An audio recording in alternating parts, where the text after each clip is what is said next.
ପୂର୍ବତନ ସାଂସଦଙ୍କ ଝିଅ ବିବାହରେ ଯୋଗଦେଲେ ଛତିଶଗଡ଼ ମୁଖ୍ୟମନ୍ତ୍ରୀ।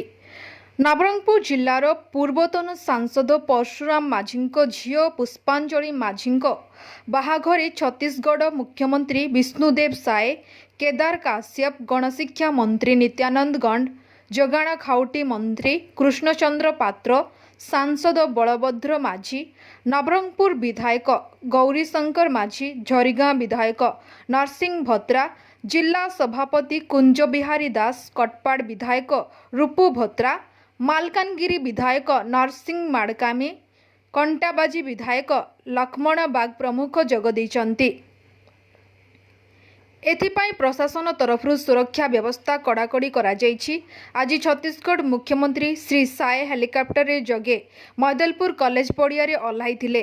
ସେଠାରେ ଗାର୍ଡ ଅଫ୍ ଅନର ଦିଆଯାଇଥିଲା। କଡ଼ା ସୁରକ୍ଷା ଭିତରେ ତାଙ୍କୁ ସେଠାରୁ କାର୍ ଯୋଗେ ପରଶୁରାମ ମାଝୀଙ୍କ ମୈଦଲପୁର ତୁରୁଞ୍ଜିଆଗୁଡ଼ା ସ୍ଥିତ ବାସଭବନକୁ ଯାଇଥିଲେ। ସେଠାରେ ନବବଧୂକୁ ଆଶୀର୍ବାଦ ପ୍ରଦାନ କରିଥିଲେ।